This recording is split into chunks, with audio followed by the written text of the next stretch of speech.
दोस्तों 1929 में जो वैश्विक महामंदी आई थी जिसको ग्रेट डिप्रेशन भी बोला जाता है, क्या आपको पता है कि किस तरह की थी?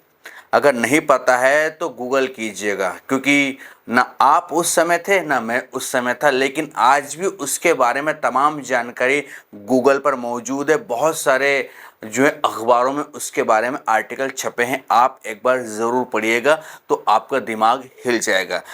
क्यों ये कह रहा हूं मैं ग्रेट डिप्रेशन की बात, महामंदी की बात दुनिया में?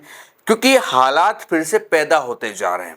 अब बहुत सारे लोग ये कहेंगे कि भाई ऐसा कुछ होने वाला नहीं है, लेकिन आप यकीन मान के चलिए, होने में दुनिया में कुछ भी हो सकता है और कभी भी हो सकता है और कोई भी कर सकता है। कोई भी का मतलब जिनके हाथों में दुनिया की बड़ी बड़ी अर्थव्यवस्थाएं है ना, बड़े बड़े देशों के जो राष्ट्राध्यक्ष है ना, वो कुछ भी कर सकते हैं, यकीन मान के चलिए। खैर, आज के वीडियो में मैं आपको कुछ हिंट देने वाला हूं।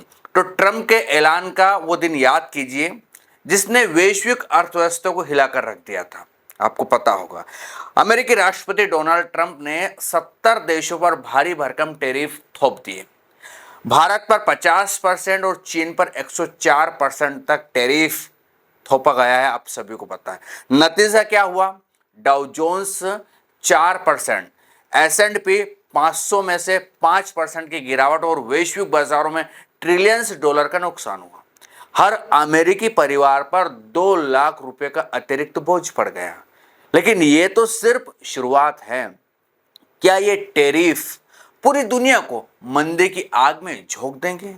क्या वैश्विक व्यापार का ताना बाना टूट जाएगा?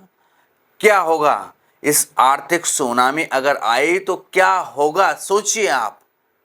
चलो हम इस पर भी बात कर लेते हैं, ज्यादा मत सोचो। तो ट्रंप ने 70 देशों पर 10% से लेकर 104% तक टैरिफ की घोषणा की। भारत पर 50% टैरिफ, जो कहीं ना कहीं आज से प्रभावी हो गया है, आप सभी को पता चल गया होगा। रूस से तेल खरीदने के कारण 25% अतिरिक्त टैरिफ के साथ लगाया है। चीन पर 104% टैरिफ है, जो बाद में ट्रेड ट्रूस के तहत 30% तक कम हुआ। यूरोपीय संघ पर 20% है, जापान पर 24% है और दक्षिण कोरिया पर 25% टैरिफ है। ये टैरिफ आयाती सामानों पर टैक्स है जिनका मकसद है अमेरिकी इंडस्ट्री को बढ़ावा देना। लेकिन ये वैश्विक व्यापार को हिलाकर रख रहे हैं ये टैरिफ वाले सिस्टम। रॉयटर्स के 28 अप्रैल 2025 की रिपोर्ट के मुताबिक इन टैरिफ ने वैश्विक शेयर बाजारों में कहीं ना कहीं जो शेयर बाजार से उनसे ट्रिलियंस डॉलर मिटा दिए। जेपी मॉर्गन ने मंदी की संभावना को 40% से बढ़ाकर 60% तक कर दिया है। वैश्विक सप्लाई चेन टूट रही है और महंगाई की आग भड़क रही है। क्या ये ट्रेड वॉर दुनिया को 1929 की डिप्रेशन जैसी मंदी में धकेल देगा? क्या होगा आप मुझे कमेंट सेक्शन में जरूर बताइएगा, क्योंकि येल यूनिवर्सिटी की बजट लैब के मुताबिक इन टैरिफ से अमेरिका की 28 ट्रिलियन डॉलर की अर्थव्यवस्था को 115 बिलियन डॉलर यानी कि 9.5 लाख करोड़ रुपए का नुकसान हो सकता है। अमेरिकी जीडीपी में 0.53% की कमी आएगी, लेकिन असर सिर्फ अमेरिका तक सीमित नहीं है। जेपी मॉर्गन की 30 जुलाई 2025 की रिपोर्ट कहती है कि वैश्विक जीडीपी 1.4% तक गिर सकती है। जी हाँ, 1.4% तक जीडीपी धराशायी हो सकती है। चीन ने जवाबी कार्रवाई की है, उसमें अमेरिकी सामानों पर 125% टैरिफ लगाया है, जो बाद में 10% कम हुआ है। यूरोपीय संघ भी जवाबी कदमों की तैयारी में है।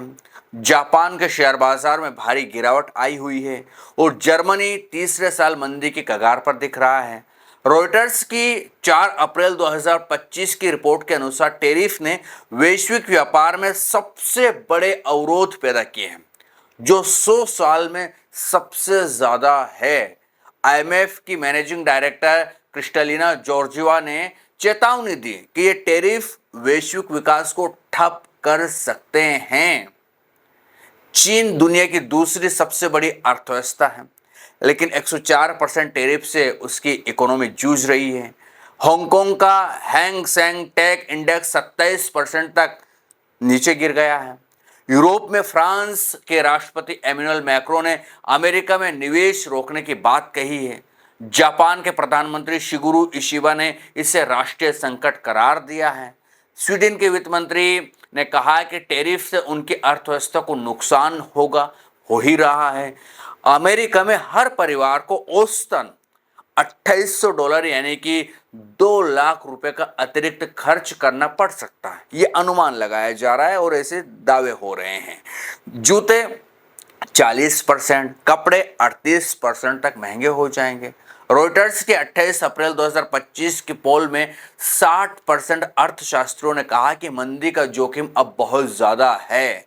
92% ने माना कि टैरिफ ने बिजनेस सेंटिमेंट को नुकसान पहुंचाया है। क्या यह वैश्विक अर्थव्यवस्था के लिए अंत की कहानी है? मैं आपसे पूछ रहा हूं। भारत पर 50% टैरिफ, जिसमें 25% रूस से तेल खरीदने की सजा के रूप में जोड़ा गया है, इसने अर्थव्यवस्था को झटका तो दिया है। अमेरिका भारत का सबसे बड़ा निर्यात बाजार है, जहां 2024 में कुछ खबरों के मुताबिक $86.5 अरब का निर्यात हुआ। यूबीएस के मुताबिक $8 अरब के निवेश, जैसे कि जेम्स एंड ज्वेलरी, टेक्सटाइल और केमिकल सबसे ज़्यादा प्रभावित होंगे। हालांकि भारत की अर्थव्यवस्था घरेलू खपत पर ज़्यादा निर्भर है। टाइम्स ऑफ इंडिया की 7 अप्रैल 2025 की जो रिपोर्ट है, उसके मुताबिक निर्यात भारत के जीडीपी का सिर्फ 2% है, इसलिए असर 0.4% जीडीपी तक सीमित रह सकता है। फिर भी 3 अप्रैल 2025 को सेंसेक्स 500 अंक और निफ्टी 23,200 से नीचे गिर गया था।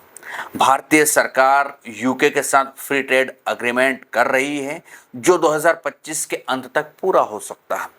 जेपी मॉर्गन के अर्थशास्त्री माइकल फेरोली का कहना है कि अगर ट्रेड वॉर बढ़ा तो वैश्विक मंदी टाली नहीं जा सकती है। 2018 में ट्रंप के टैरिफ से अमेरिका सोयाबीन किसानों को 50% निर्यात में कमी झेलनी पड़ी थी और सरकार को $7.3 बिलियन का राहत पैकेज भी देना पड़ा था। विश्व बैंक और आईएमएफ जैसे संगठन ट्रेड तनाव को कम करने की अपील कर रहे हैं। भारत जैसे देश जो घरेलू मांग पर निर्भर है, इस संकट से कम प्रभावित हो सकते हैं, लेकिन अगर वैश्विक मंदी आई तो कोई भी देश इस संकट से अछूता नहीं रहेगा। जी हाँ, ये टैरिफ का तूफान वैश्विक अर्थव्यवस्था को डुबोने की कहीं ना कहीं ताकत रखता है। सवाल यह है कि क्या दुनिया इस संकट से उबर पाएगी या मंदी की आग में झुलस जाएगी? आप मुझे अपनी राय कमेंट में ज़रूर दीजिएगा। लेकिन दुनिया भर के बड़े बड़े जानकार लोग और दुनिया भर के देश टेंशन में जी रहे हैं, तकलीफ हो रही है, उनकी इकोनॉमी डामाडोल होने की कोशिश में नहीं हो ही रही है, क्योंकि जो ट्रंप ने गेम खेला है, इस गेम से हर देश तकलीफ में है। लेकिन जो बड़े मुल्क है, जो झेल सकते हैं, उन्हें ज़्यादा तकलीफ नहीं है। चाइना एडजस्ट कर लेगा, रसिया एडजस्ट कर लेगा, फ्रांस एडजस्ट कर लेगा, जापान एडजस्ट कर लेगा, जर्मनी थोड़ा बहुत एडजस्ट कर लेगा। लेकिन जो छोटे छोटे मुल्क हैं, अब सभी को पता है कौन है, जिनकी इकोनॉमी कम है थोड़ी सी, उनके साथ क्या होगा, उनकी इकोनॉमी का क्या होगा, ये तो ट्रंप को भी पता है और दुनिया को भी पता है। अब देखना ये है आगे क्या होता है, क्या नहीं होता है। लेकिन हाँ, महामंदी का खतरा मंडरा रहा है अगर ये इसी तरह की ट्रंप की जिद चलती रही तो। और इससे वो अपने भी पैर पर कुल्हाड़ी मार रहे हैं। ऐसी बात नहीं कि इससे ग्रेट अमेरिका का सपना कंप्लीट होगा, इससे वहाँ की जनता को भी त्याग करना पड़ेगा। और देश के लिए वो इतना त्याग तो कर सकते हैं कि वो नुकसान जो होगा वो झेल सकते हैं। अब उनके ऊपर डिपेंड है कि वो क्या करेंगे क्या नहीं करेंगे। लेकिन आपको क्या लगता है, क्या होगा आने वाले वक्त में, बताइएगा। ये था वीडियो, कैसा लगा ये भी बताएं। जानकारी ठीक ठाक लगे तो चैनल को सब्सक्राइब, वीडियो को लाइक और शेयर करना ना भूलिएगा। फिर मिलेंगे किसी दूसरे वीडियो में, तब तक के लिए आपके दोस्तों को दीजिए इजाजत। नमस्कार।